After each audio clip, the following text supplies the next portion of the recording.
Good evening, everyone. It's an honor to be here to share with you the historic narrative of Detroit's own WKBD-TV Channel 50. And in the next 45 minutes, we're going to cover the first 21 years of WKBD, from its humble beginnings and its initial focus on sports to its inclusion of the syndicated TV shows and cartoons that we all grew up with. We're also going to cover our favorite personalities and discuss how Channel 50 grew to become a competitor to the major networks in our own backyard.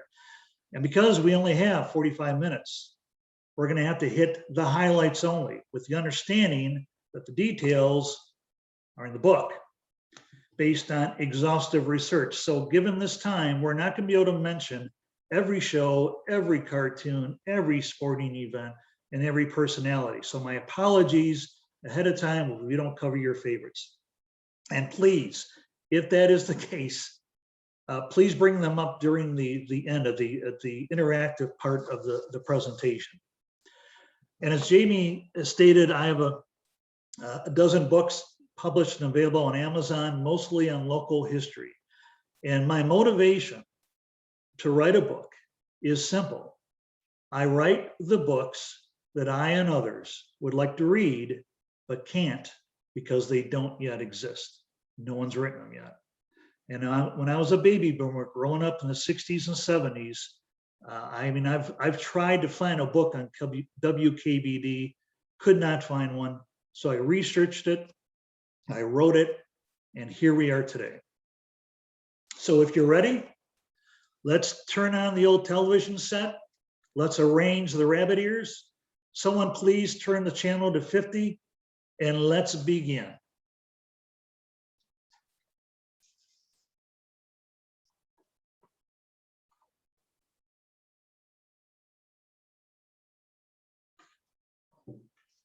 All right. That showing up there, Jamie? Yes, that looks good, Chris. Good. So prior to January of 1965, most major cities like Detroit was confined to the big three of broadcasting television: CBS, NBC, ABC. And some cities like Detroit were able to tune into public broadcasting, right? But in 1965, PBS was very limited and boring, especially to us kids. Being located across the river from Windsor, we were also fortunate to pull in CKLW Channel 9. But again, in 1965, the only programming our Canadian neighbors offered were old movies, French lessons, bingo, and a stimulating show called Let's Look at Farming.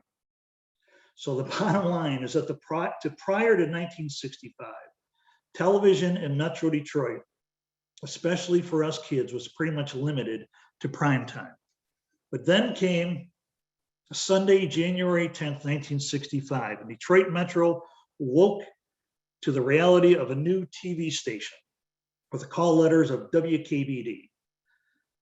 Now, initially centered on sports, WKBD quickly added syndicated shows like The Little Rascals, My Friend Flicka, Tales of Wells Fargo, and within a year, Channel 50 offered us Captain Detroit, Soupy Sales, and The Adventures of Superman, and we kids began to pay attention. And talk shows like Detroit's own Lou Gordon brought in adult viewers looking for diverse and stimulating programming.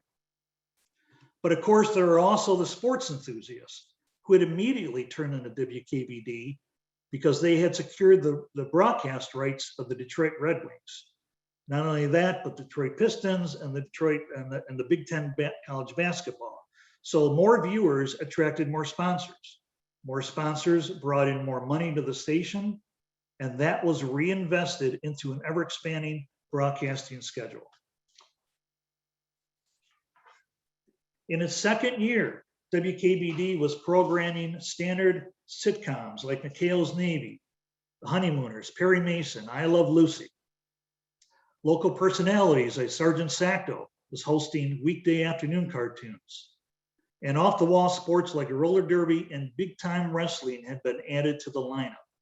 So after only 2 years, Channel 50 was now a major competitor to the big three networks, morning, noon, and night, and 7 days a week. And although most of the programming was second-run movies, syndicated shows, and sporting events, WKBD had successfully created a commercial entity that we were proud to call our own. Now, while the station has gone through several owners in its 1956 history, it all started as a Kaiser broadcasting station, which was owned by big-time industrialist Henry J. Kaiser. And what an interesting guy. I wanted to write a book about him, but someone beat me to it. Prior to World War II, Kaiser was involved in construction. He was one of the companies that built the Hoover Dam. And then he established the Kaiser shipyards, which built the Liberty ships for World War II. He was known as the Henry Ford of shipbuilding because Kaiser could construct one of these ships in 6 weeks. Now, after World War II, he formed Kaiser Motors, which was an auto company known for their safety features. And in 1959, he moved into TV broadcasting, and he began to buy and build a chain of TV and radio stations. And of course, one of them was WKBD. Now, Henry Kaiser saw a need for competitive programming in markets like Detroit and in Cleveland, and especially centered around sports, and especially hockey, because at the time, in 1965, you could only catch an occasional Red Wing game on CKLW. But during that time, the interest in hockey expanded across the US, and Kaiser saw this as an opportunity to break into the Detroit market. So WKBD's first broadcast took place on Sunday, January 10th, 1965. And there's the actual headlines from the Detroit Free Press on that day. Now, I don't know about you, I was not quite 7 years old at the time. How many are you willing to admit that? But in order to give some reference to the time itself, the top hits in Detroit in January '65 was Downtown by Petulia Clark and Come See About Me by the Supremes. And Detroit Metro's movie enthusiasts were also flocking to the theaters in January '65 to see the latest James Bond film, Goldfinger, starring Sean Connery. Anyone feeling old yet, by the way? So the morning of January 10th, we Metro Detroiters opened our newspapers and we were surprised to read that a brand new radio station would be premiering at 5 o'clock that afternoon. And this new station was a UHF, a high ultra frequency. Now, this was a big deal because channels 2, 4, and 7 and 9 were all VHF. Now, channel 50's UHF megacycle time, it was 10 times the signal output, let's put it that way, of the VHF stations, which means that if you had the right antenna, you had the right equipment, people living as far away as Grass Lake, Flint, and Marysville could pick up WKBD. The problem is that most of the TV sets in Detroit at the time could only pick up channels 2 to 13. That's because that's all the dials would allow for. So for most TVs, you had to buy a converter. They had to be purchased, hook it up to the TV set in order to pick up channel 50. And if you were lucky enough to be able to tune in on that first date of January 10th, here's the 5 shows that you would have watched on WKBD. Starting at 5 o'clock, you had Big Ten basketball, Michigan State versus Iowa, played at East Lansing. And like most sporting events shown during those early days, the game wasn't live. It had been taped from the day before. At 6:30, the University of Detroit versus Dayton, which was local college basketball. This was also a taped game. At 8:15, the Sid Abel Show. This was a 15-minute pre-Red Wing game hosted by former player and team captain Sid Abel, who was now the Red Wings general manager. And then at 8:30, the Detroit Red Wings versus the Chicago Blackhawks. They played at Chicago Stadium. That was a live game. Unfortunately, the Red Wings lost by a score of 2-3. And then finally, 10:30, a show called Sports Central with weekend scores and news by Bruce Martin, Martin called the home and away games for 31 seasons with the Red Wings. And he's the guy that became best known for the phrase, he shoots, he scores. So the following week, starting on Monday, January 11th, that first full week of broadcasting, WKBD was on only between 5:30 in the afternoon and 11 at night. And of the 4 shows that aired that day, 3 of them were sporting events. But the first show that aired that first full week from 5:30 to 6 o'clock was an episode of The Little Rascals. Now, what compelled WKBD to schedule episodes of The Little Rascals that whole week with a central focus on sports is not known. Maybe, the cost for syndication rights was inexpensive. But regardless of the reason to include The Little Rascals in its weekly lineup that first week, we kids were not complaining. Other notable programming that aired that first week was the NBA All-Star Game, the first roller derby games, and big time wrestling. For those of you who are fans of big time, it became a big hit with kids, teens, and adults. And it was already being performed at Cobo Hall before WKBD picked it up. And popular wrestlers of that time was Bobo Brazil, Fritz von Erich, Lloyd Layton, and Dick the Bruiser. Now, big time wrestling was on Channel 50 for the next 20 years, and they finally pulled it in 1985 due to shrinking viewership. The second week of broadcasting brought another syndicated show, Jack LaLanne, this famous exercise program. For those of you too young to remember, this guy was a very popular TV fitness and nutrition host, and his national show had started way earlier, back in 1951.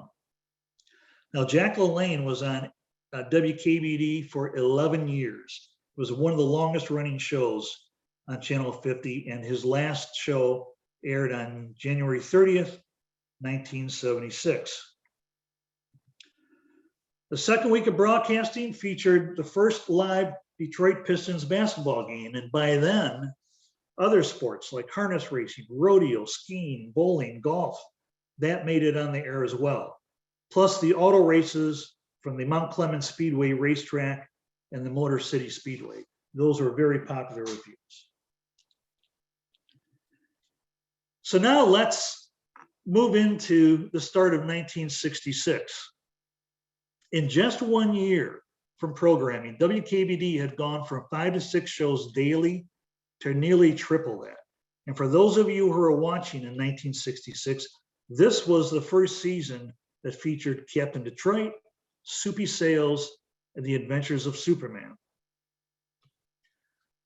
Captain Detroit was a popular kids show that featured various cartoons and was initially hosted by personality Johnny Ginger. And of course, Soupy Sales was best known for his midday show, Lunch with Soupy.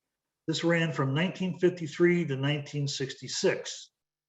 This was a mostly improvised show that featured a number of comedy skits and usually ended up with Soupy getting a pie in the face, which is his trademark. And Soupy shared the billing on the show with characters called White Fang, Black Tooth, and Pookie the Lion. And for those of you who have no idea what I'm talking about, please refer to page 60 of the book.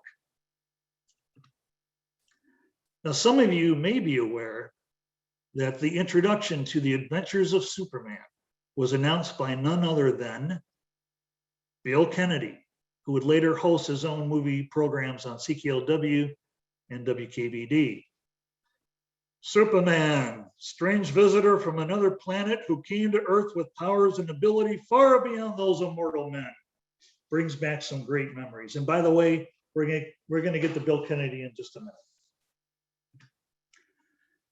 Detroit television history was made on Sunday, February 6th of 66 at 10 o'clock at night when WKBD made a sudden change in its weekend lineup.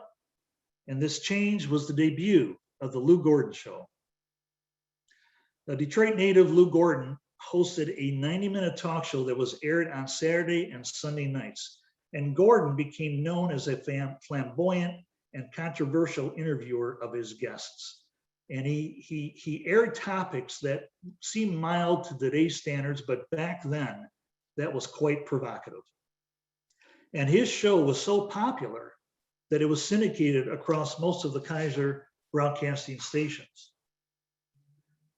Now, Lou Gordon's show was co-hosted by Lou's wife, Jackie. And in between interviews, Jackie would read questions from the viewers. And while most talk show hosts during that time would play pretty fair with their guests, Lou Gordon purposely attempted to expose untruths when the guests gave accounts that were false.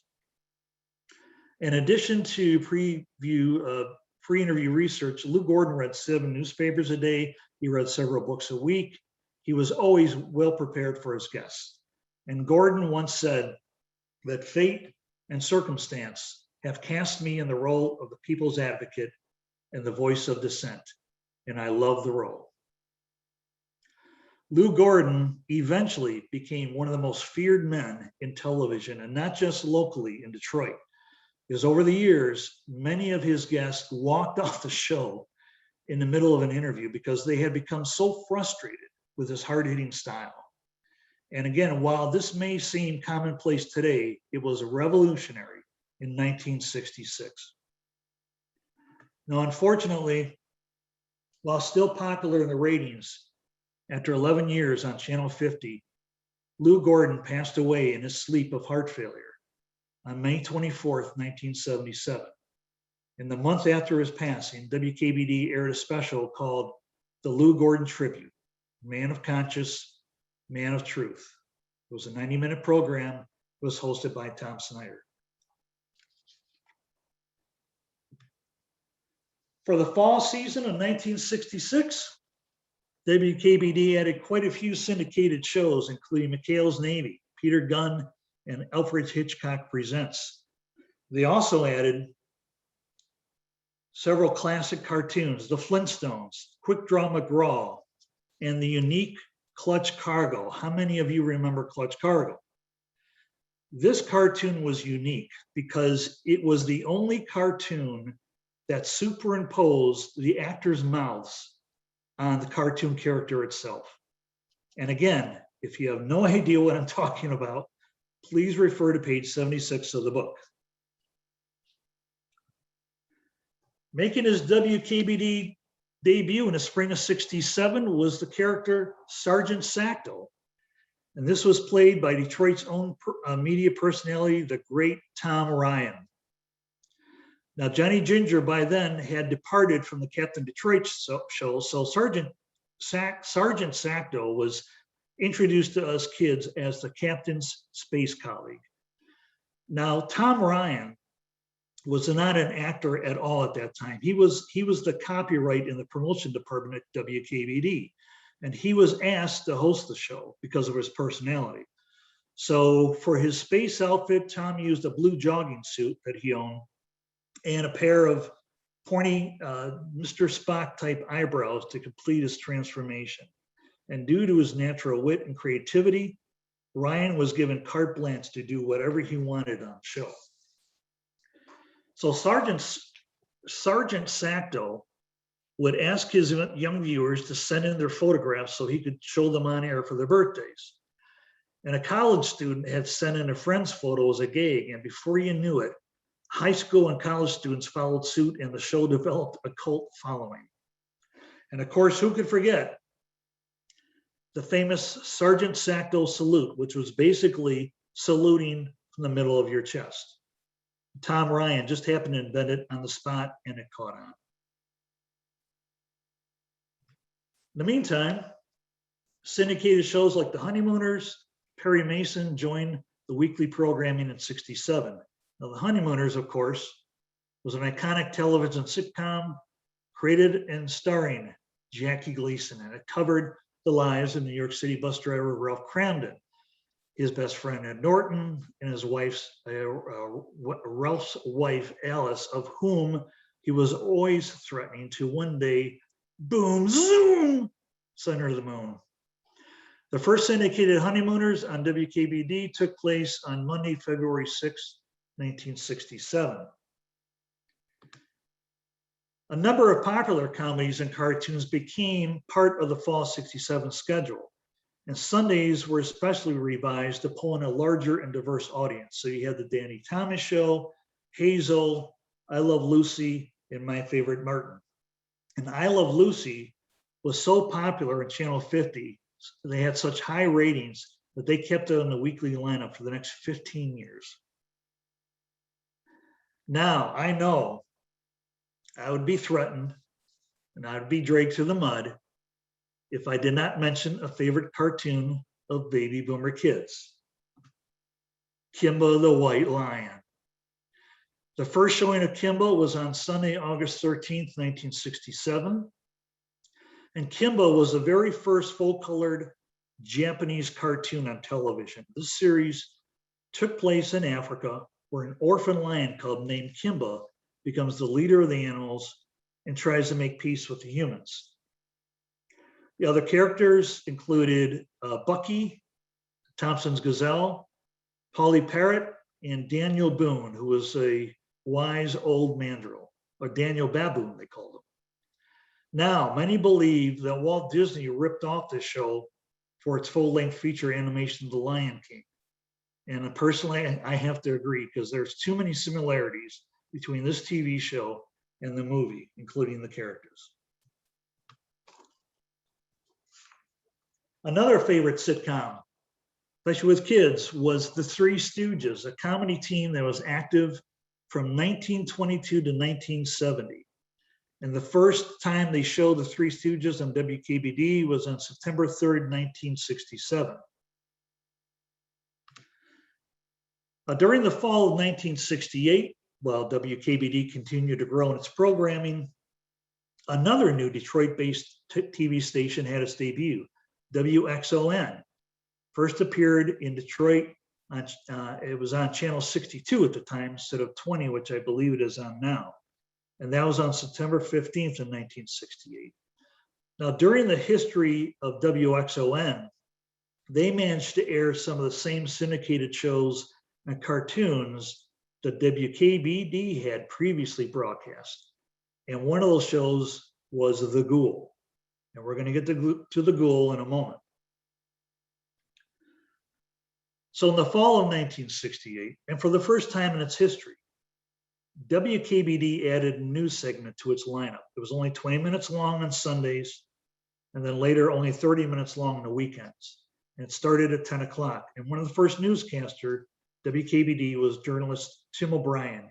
He graduated from MSU, worked in Lansing for a while, came to work at WKBD, and they eventually left, I believe, worked for ABC News. And this was also the same season that the Munsters joined the WKBD family. Aired for the first time on September 9th. And again, if anyone out there does not have a clue who the Munsters are, please refer to page 96 of the book.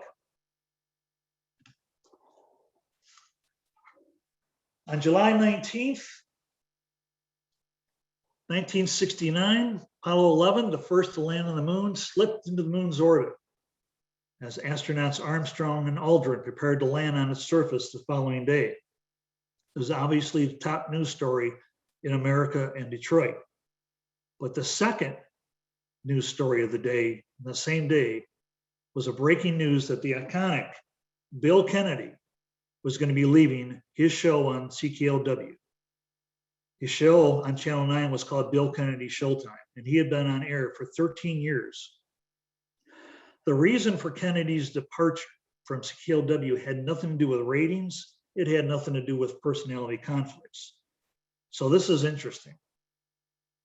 CKLW had been ordered by the Canadian Radio Television Commission to become 80% Canadian owned. And the current owner of CKLW could not comply. So he had to put the station up for sale. So with the station's future ownership clouded, Bill Kennedy's contract, which by the way is up for renewal by the end of September, had received no action or no discussions. So with just months left in his contract, the sale of the station imminent, both CKLW and Kennedy knew it was time to part ways. So after the news of Kennedy's departure from Channel 9, two Detroit stations showed interest in picking up Kennedy, WJBK Channel 2 and WKBD Channel 50. Channel 2 was going to put Bill Kennedy, now imagine this, they were going to put Bill Kennedy on weeknights at 11:30 at night. But CBS, which was Channel 2's parent, instead they were going to put Merv Griffin at that time to compete against the Johnny Carson on NBC. WJBK fought CBS over the preference for Kennedy, but they lost out. And that's what sealed Kennedy's future, WKBD. Now, of all the local personalities on Channel 50 over its long history, Bill Kennedy was probably the most favored and most remembered. He was born June 27th, 1908, near Cleveland, and had actually begun his media career at WWJ Radio in Detroit. Now, in the 1940s, Bill Kennedy became a Hollywood actor at Warner Brothers. He appeared in about 70 movies between 1941 and 1955, and he was often cast as a heavy or a detective or a dark character. Then in 1956, Kennedy left California, came back to Detroit, and he hosted the CKLW show, Bill Kennedy Showtime. So when Kennedy moved to WKBD, they changed the show to Bill Kennedy at the Movies, and his first show took place on Monday, September 8th, 1969. Now, Kennedy always featured older second-run Hollywood movies, and he always provided insight into the actors and the production based on his own Hollywood experience. Kennedy possessed an expressionless, tongue-in-cheek style, and he was also painfully truthful about expressing his opinions of the films that he would show, making comments like, "We have a moderately good picture for you today." In fact, he once introduced a film by starting, "Today, we have one of the most boring films ever made." And then, of course, following every movie's introduction, Kennedy would sweep and reach his right arm out as a dramatic clue to start the film. Now, besides his own personal opinions, he also took calls and questions from the home viewers, and it seemed he knew more about Hollywood than anyone living. And he was rarely, if ever, stumped. If nothing else, Bill Kennedy was a seasoned professional. Now, during his shows, he would interview Hollywood and local celebrities, Sammy Davis Jr., Kirk Douglas, Debbie Reynolds, Bob Hope, Clint Eastwood. And he also interviewed regional personalities, Soupy Sales, Joe Louis, and Sir Ghastly Graves. By the way, one of the biggest misnomers about CKLW is that Sir Graves' Ghastly show was on Channel 50. It was not. Sir Graves was always on WJBK Channel 2. Bill Kennedy's final broadcast took place on December 4th, 1983. And in fact, the show had been taped earlier that week in the comfort of his new home in West Palm Beach, where he and his wife, Susie, retired. And then 7 years later, in 1990, Kennedy flew back to host one last movie. It's a part of WKBD's 25th anniversary. He hosted the film The Caine Mutiny, starring Humphrey Bogart. Now, let's go back to the fall season of 1969. This is where we saw the appearance of the syndicated science fiction show Lost in Space. This followed the adventures of the Robinson family, who were pioneering space colonists struggling to survive in the depths of outer space. And their most recognized characters were Will Robinson, the youngest son, Dr. Smith, and the robot, which they simply refer to as the robot. Another 3 months after its official network broadcast, and the iconic science fiction TV series Star Trek appeared on WKBD for the first time on September 13th, 1969. Now, as with many stations across America, this would be the first step towards a cult following of Star Trek. And this was the eventual production, led to the production of Star Trek: The Motion Picture 10 years later in December of 1979.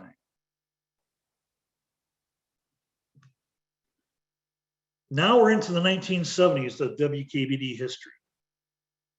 And one of the most popular TV shows was a personable and humorous Graham Kerr in his cooking show called The Galloping Gourmet. Graham Kerr was born in England, where he spent most of his childhood among European chefs. He then moved to Canada, where he hosted his show. Now remember, this is 1970. This is decades before the Food Channel or Rachel Ray or Emerald Live. The Kerr show was taped in front of a live audience, and it was known for its lighthearted humor, its horseplay, the flow of wine that continued throughout the show, and he used an abundant use of butter and cream and fat in his recipes. The end of each show would feature a comical close-up of Kerr as he tasted the dish that he cooked, and then he'd run out to the audience, grab someone on stage to join him to enjoy the meal. 1970 also saw the WKBD syndication of The Addams Family, first airing on April 27th. This was so popular on Channel 50 that it continued to air for the next 6 years. 1970 also brought us another Japanese cartoon. How many remember Astro Boy? This cartoon was about a scientist who lost his son in a car crash, so he created a super robot in his son's likeness. Now, Astro Boy had special powers. He could fly with his rocket legs, he has super hearing, superhuman endurance, and he had a machine gun located in his rear end. I am not making this up. As we move into the 1971 season, look at the shows that they aired on one channel. This was the pinnacle of WKBD, right? This is the Channel 50 that I grew up with and I loved. I mean, look at the lineup. You got Detroit Today, it's a talk show. Jack LaLanne, Kimba, Alvin, Underdog, The Galloping Gourmet, then Bill Kennedy, then the Banana Splits, Three Stooges, The Munsters, Lost in Space, Flintstones, Gilligan's Island, I Love Lucy, Dragnet, Star Trek, David Frost, Perry Mason, and then a late night movie, all on one channel. Now we have 1,000 channels on our TV sets, and I can't find these shows on any of them. Several changes were made to the 1970 fall season. This included the Banana Splits. This was a kids' variety show with actors dressed in life-size costumes. The Banana Splits were a fictional rock band composed of 4 funny animal characters. Anyone remember them? Fleagle, Bingo, Drooper, and Snorky. And again, if you have no idea what I'm talking about, page 151 in the book. 1971 also brought us the first syndicated shows of the popular Gilligan's Island. On prime time, Gilligan's Island ran from 1964 to 1967. But beginning in 1971, which it aired first on September 6th, it was on WKBD for more than 15 years. It was that popular. 1971 was also the premiere of Soul Train. This was an hour-long show presented and created by Don Cornelius. Now, this was a music dance program that aired in syndication until March of 2006, very popular. This was very similar to the concept of American Bandstand. Now, keep in mind, in 1971, there were no other commercial television programs that were being produced by African Americans at the time. So this really was groundbreaking for Channel 50. In 1972, Kaiser Broadcasting partnered with Field Communications. This included WKBD as well as 5 other stations. And then 5 years later, in 1977, Field Communications bought out Kaiser Broadcasting completely. Probably the most talked about show to debut in the fall of 1972 was The Ghoul. The Ghoul was a zany late night horror movie host played by Ron Swede. During its run on WKBD, this show attracted a late night following, a cult, if you will, due to his off the wall dark humor beneath the guise of his character. Ron Swede grew up in Cleveland, and he and his friends would attend matinee shows, horror film matinees.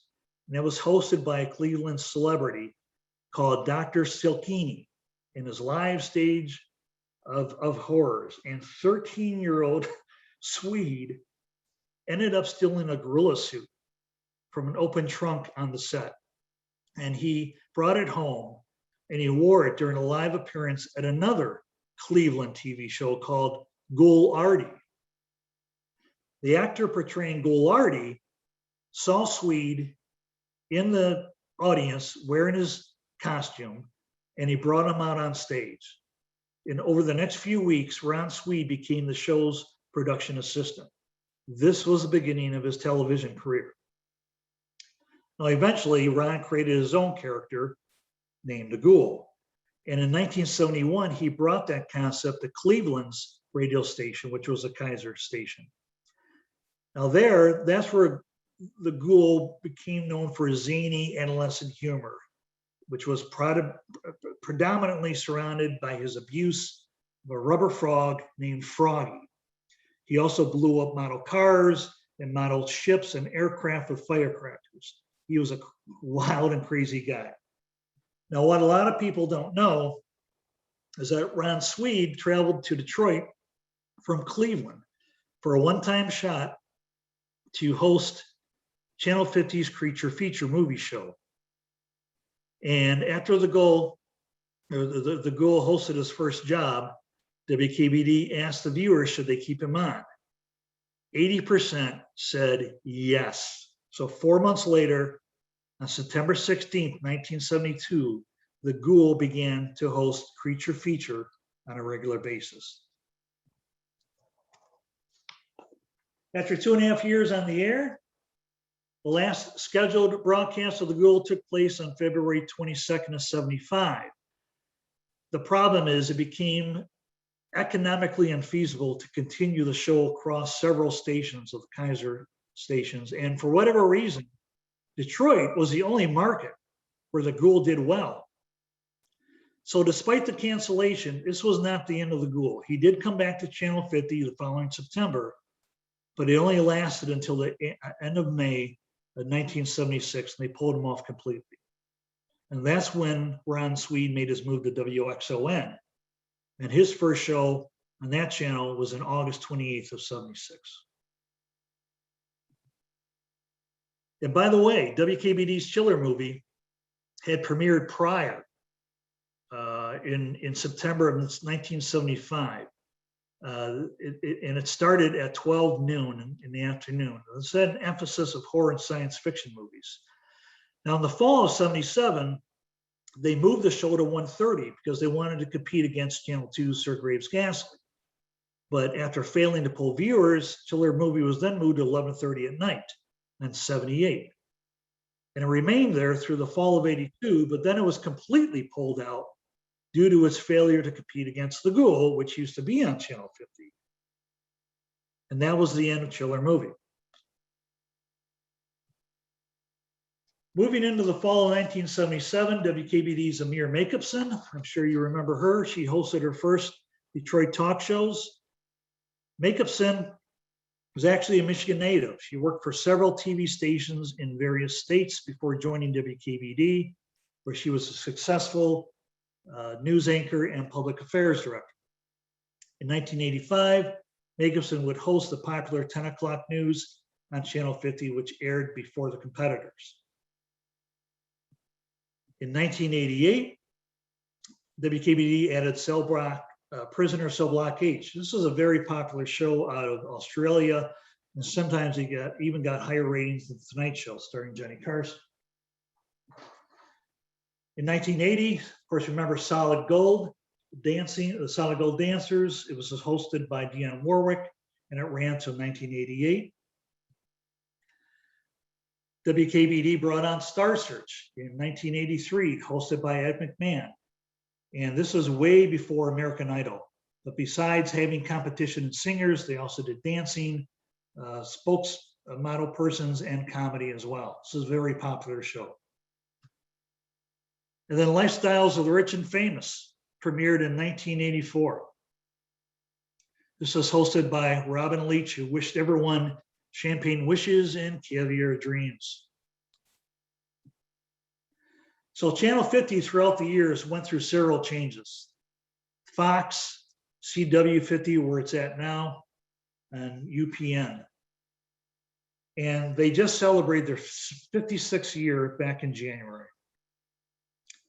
Now, what's for those of us who grew up with WKBD and Channel 50, it's comforting to know that the shows we watched, the personalities that we cared for, all of those signals, all those UHF signals are somewhere floating out in outer space. And someday they're going to be picked up by some aliens. And they're going to be watching the honeymooners. And they're going to be watching, ever figuring, wondering if Alice ever made it to the moon. And that's all, folks. I appreciate everyone's attention. Hope everyone had a good time. Hope it was knowledgeable. Hope it brought back a lot of memories. And Jamie, are you there? Yes. Don't go away, anyone, because Chris had a special surprise for you all. He wanted to give away a signed copy of his book. Wait a minute. When did I say that? Joking.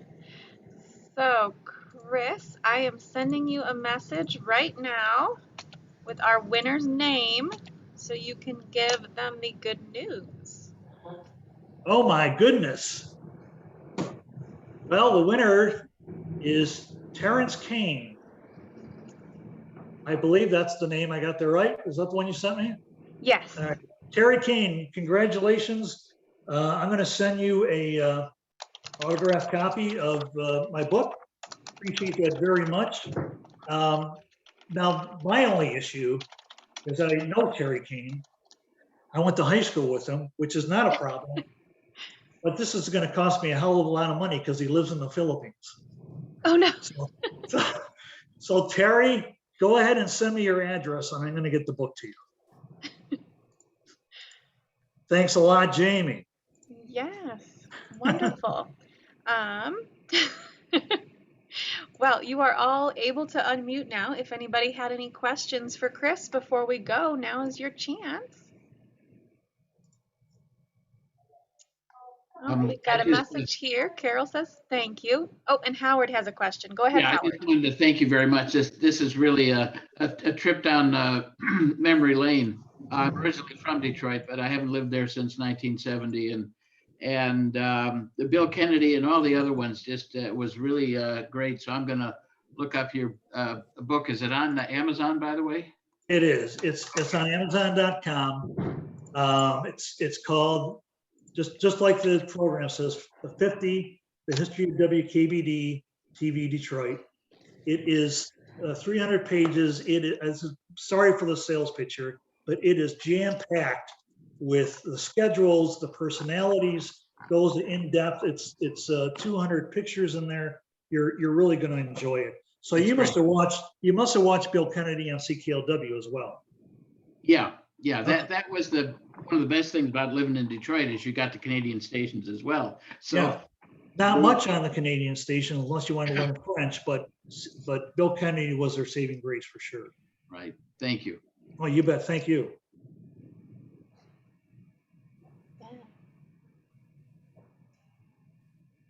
We've got a lot of great comments in the chat too, Chris. Oh, great. Yes. Pat says that it brought back a lot of memories, and thank you for sharing. Well, again, my apologies. I had 45 minutes to get through 21 years, right? The first 21 years. So we had to rush through a lot of stuff. I know I missed some of the shows and the cartoons and personalities. My apologies, but it's all in the book. All the backstories are in there. Chris, Yes.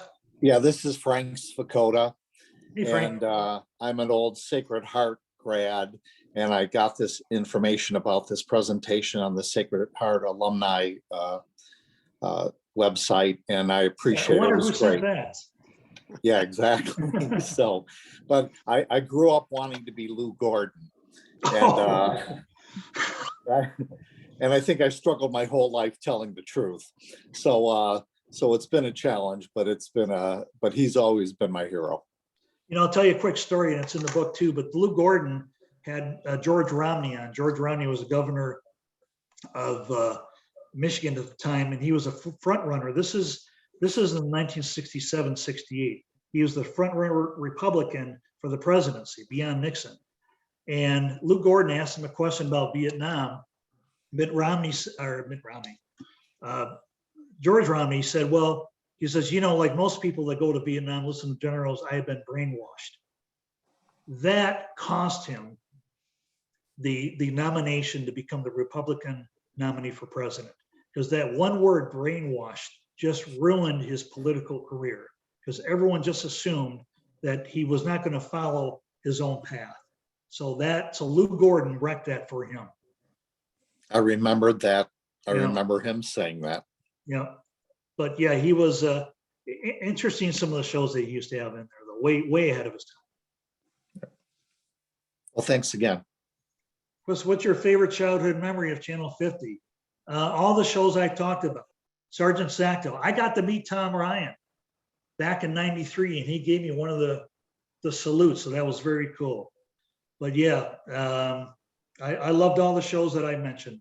I really didn't have a favorite. It's hard to say what the favorite was.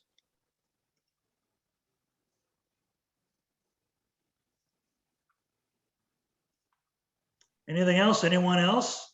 I have one more question. Yeah. What possessed you to focus on the history of this station? What were your motives? What piqued your interest? Right. So again, there are certain things that are just unique about Detroit, and I've written a lot of books about Detroit's uniqueness. And again, I always write the books that I would like to read, but I can't find because they haven't been written yet. For instance, I wrote a book, and by the way, if you buy a book on Amazon, pull up my name, it's got all the books I have on there. But one of them, I always loved growing up going to the Michigan State Fair, the Coliseum, the rides, the shows that they had, the band show. No one wrote a book about the Michigan State Fair. So I did the research and I wrote it, and it's out there as well, called Michigan State Fair Memories. Thank you for the plug. But Channel 50, again, was unique to Detroit. It was a competitor against the big three. We did have Channel 9 and we had Channel 56, both were boring. And it was such an important part of my life. I mean, look at the shows that I showed, the 1971 lineup. All of those shows that were on there, all of our favorite sitcoms. And I just never forgot about that station. I'm sure none of you did. And that's what compelled me to write it. Can you hear me? Yes. Oh my God. Thank you so much, Jamie, for helping me. I had a little tech issue and I joined late, about 15 minutes, and I heard you say something about Johnny Ginger, and I remember watching that show every day, and I was just curious, can you just revamp what happened to him? Well, real quick, Johnny Ginger was the original Captain Detroit. He had his own shows prior to. Remember, he was like that bellboy, and he was on, I believe, on Channel 9. I want to say it could be Channel 7. But when he came on WKBD, he was Captain Detroit initially, and that started about 66, 67. But then he left the show to start another show, Johnny Ginger Show, and that's when they brought in Tom Ryan to take his place as Sergeant Sacto. That's what we discussed. Thank you. But yeah, I think he's still alive too, Johnny Ginger. Oh, that'd be great.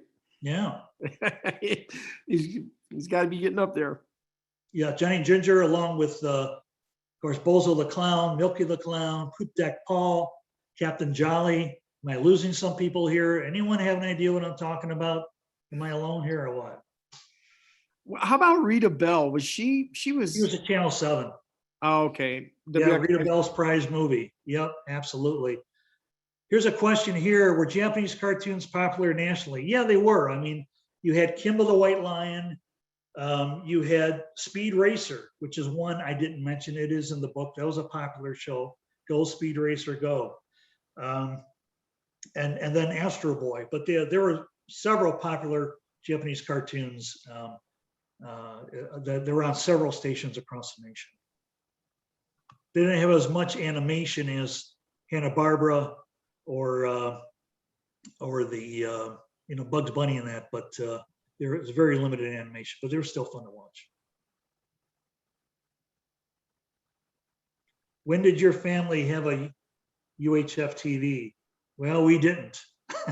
When we first got our TV set, we had to go out and buy a converter to get channel 50 because we had the big dials, right? The big dials only went from 2 to I think to 13.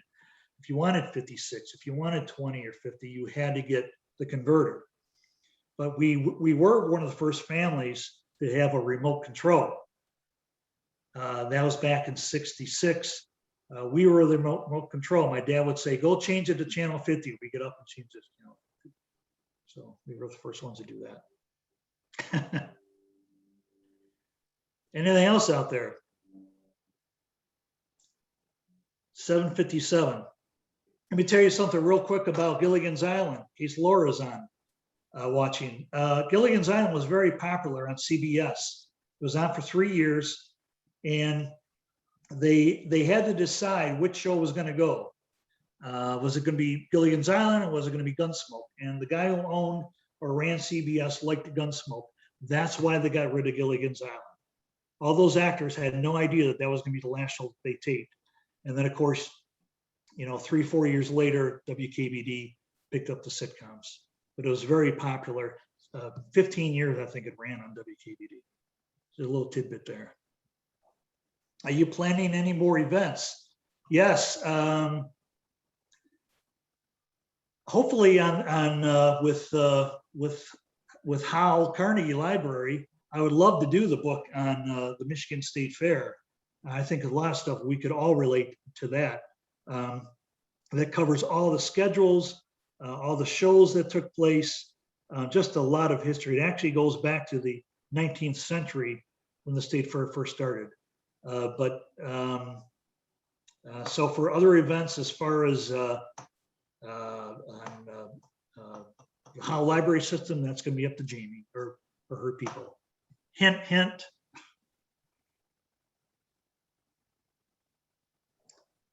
Are you working on another book? Yes, I just finished. So I wrote a lot of books on the city of Dearborn. And again, if you go into Amazon, look at any of my books and go into the author's site, you can see all the books. I just wrote a book about Dearborn in 1946. Very interesting time in America and in Dearborn.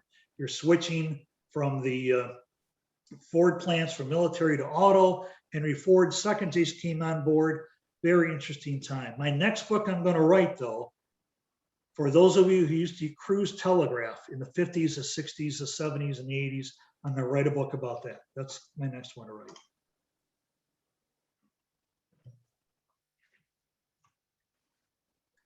Anything else here? Do you recall ripping an axle out of my Pontiac GTO on Goddard and Telegraph? Oh, was that you? Yeah.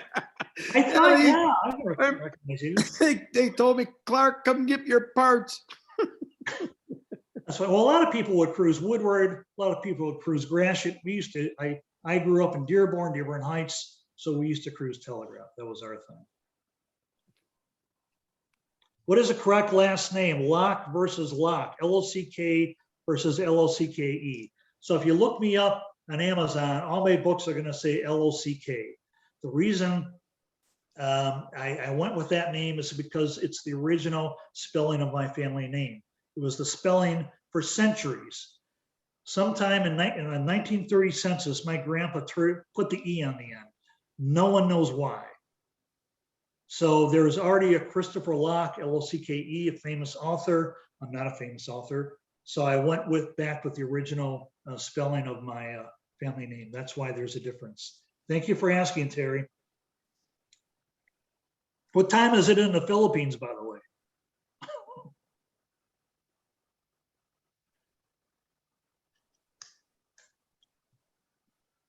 Any other questions? I know it's 8 a.m. in the Philippines, everyone. So 12 hours off. I know it's 8:01. Jamie, any other questions anyone has? Or any other comments, or some of your favorite shows that you used to watch that I didn't bring up on Channel 50? There were so many of them.